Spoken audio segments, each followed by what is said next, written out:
damai dan sejahtera bagi kita semua. Perkenalkan, nama saya Yosefin Oktavia Wulandari. Saya mahasiswi dari Fakultas Ilmu Pendidikan, Program Studi Pendidikan Guru Anak Usia Dini, Universitas Pancasakti Bekasi, Kampus D. Dalam video ini, di mana saya buat bertujuan untuk memenuhi tugas ujian akhir semester 2 dalam mata kuliah Public Speaking and Negosiasi dengan dosen pengampu Bapak Burhanuddin MPD.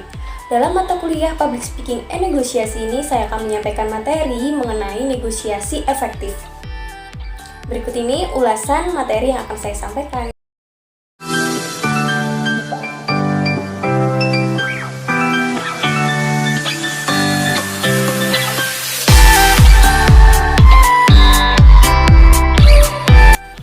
Definisi negosiasi. Negosiasi adalah suatu proses di mana dua pihak atau lebih yang mempunyai kepentingan yang sama atau bertentangan bertemu dan berbicara dengan maksud untuk mencapai suatu kesepakatan. Pertentangan kepentingan memberikan alasan terjadinya suatu negosiasi. Persamaan kepentingan juga memberikan alasan terjadinya negosiasi atas dasar motivasi untuk mencapai kesepakatan.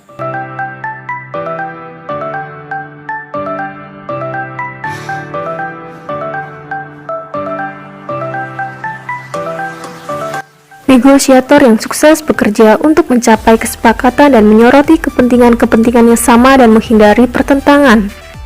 Hubungan industrial melibatkan negosiasi dalam banyak bentuk, antar seorang pekerja secara individual dengan majikannya, antar suatu serikat pekerja atau sekelompok pekerja dengan seorang pengusaha, antar suatu kelompok serikat pekerja dengan suatu kelompok pengusaha.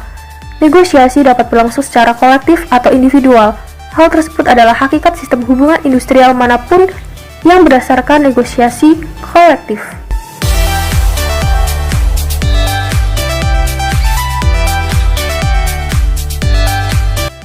Negosiasi dapat terjadi pada beberapa tingkatan, pada tingkatan unit kerja, pada tingkatan perusahaan, pada tingkatan sektor industri, pada tingkatan nasional.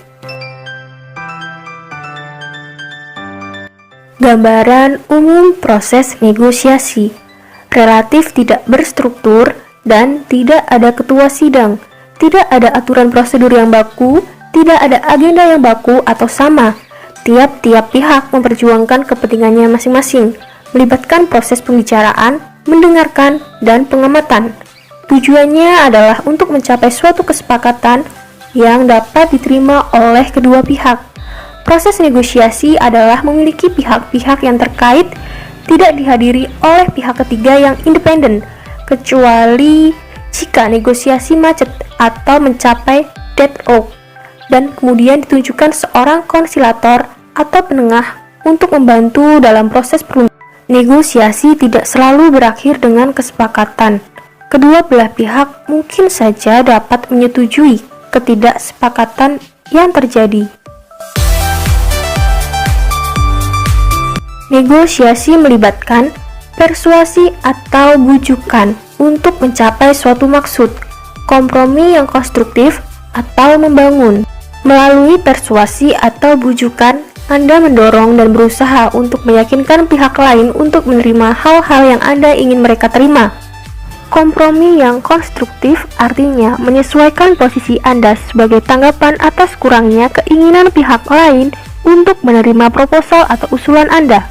Kompromi ini adalah kebalikan dari perundingan posisional di mana salah satu pihak dengan kerasnya mempertahankan suatu rangkaian posisi dan menolak untuk berkompromi atau menyesuaikan diri sebagai tanggapan atas suatu argumentasi atau ajakan yang persuasif.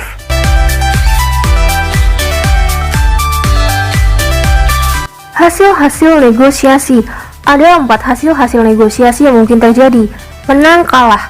Salah satu pihak mencapai seluruh atau sebagian besar hasil dari rencana yang diharapkan, sementara pihak lain tidak mendapatkan hasil apa-apa atau mencapai hasil yang sangat kecil.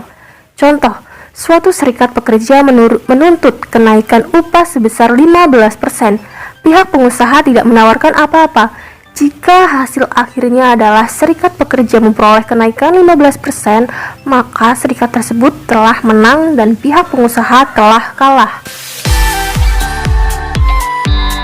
Hasil kalah menang. Salah satu pihak tidak mendapatkan hasil apa-apa atau sangat kecil dari rencana yang diharapkan, sementara pihak lain mencapai seluruh atau sebagian besar. Contoh, suatu serikat pekerja menuntut kenaikan upah sebesar 15%. Pihak pengusaha tidak menawarkan apa-apa. Jika hasil akhirnya adalah tidak ada kenaikan, maka pihak pengusaha telah menang dan serikat pekerja tersebut telah kalah. Hasil menang-menang. Kedua belah pihak mencapai hasil sebagian dari posisi tuntutan dan penawaran pertama mereka. Contoh, serikat pekerja menuntut kenaikan upah sebesar 15%, pihak pengusaha menawarkan 2%. Melalui persuasi dan kompromi, maka akhirnya disepakati kenaikan sebesar 8%. Target kedua, dua belah pihak telah bergeser dari posisi awal, namun tidak harus sampai pada hasil di mana kedua-duanya kalah. Yang diupayakan dalam negosiasi yaitu adalah situasi menang-menang. Tujuannya bukanlah untuk mengalahkan pihak yang lain atau untuk menciptakan pertentangan. Tujuan negosiasi bagi kedua belah pihak adalah untuk mencapai sasaran mereka pada tingkat yang dapat diterima oleh kedua belah pihak.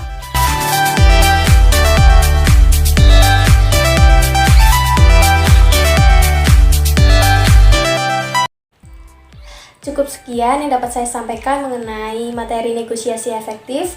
Kurang lebihnya saya mohon maaf. Semoga bermanfaat. Sekian dan terima kasih.